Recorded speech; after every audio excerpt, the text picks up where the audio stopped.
Online platforms are key, of course, for our ability to consult citizens, as is so clear and apparent from Canada's own Open Government Second Action Plan.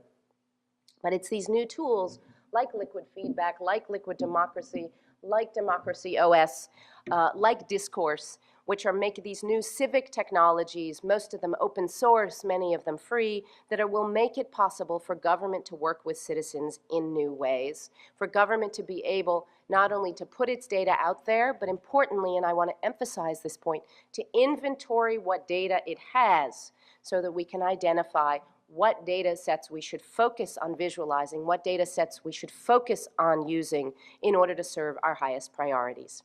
Training. Training and learning are going to be essential to fostering a culture of innovation, especially from the bottom up. Convenings like this one are crucial. Pronouncements, policies, and platforms largely come from the top down.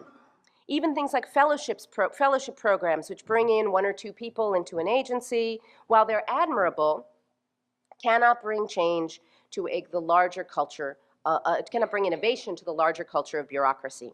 Training will be essential. The Inter-American Development Bank, for example, offers training courses for those in Latin America, where government officials, primarily in Mexico, can watch videos about government innovation and interact with each other. The World Bank is launching a course on citizen engagement on Coursera, but innovation has to be spread from the bottom up by connecting innovations and reformers to teach each other and to teach others how innovations can spread, and that is, I think, only through that peer-to-peer mechanism that innovation will spread like a contagion. The new nudge units that have sprung up in the UK and Australia and the US and now in Canada are consciously experimenting with the choices between policies to see what gets the best results.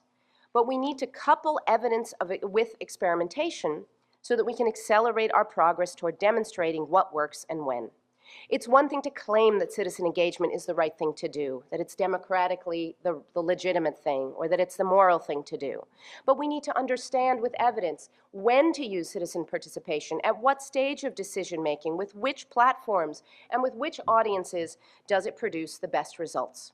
Through greater collaboration between university and government sectors, as you are doing here, we can design these kinds of A/B tests that help us to accelerate our learning. As important as it is to have evidence that derives from experiments, where we try more innovation in government by taking advantage of new technology, backed up by the necessary legal frameworks, high-level pronouncements, in the end, I think what's going to matter most is faith.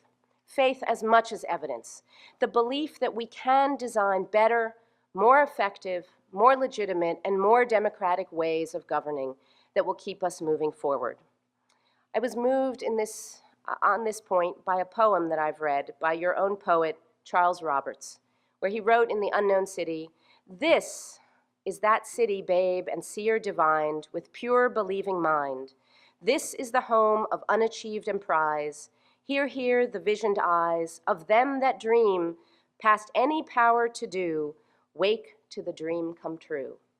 I hope that for us, open government, open data, a better government that serves all citizens will be the dream to which we all awake in the very near future. Thank you very much. Merci de votre attention.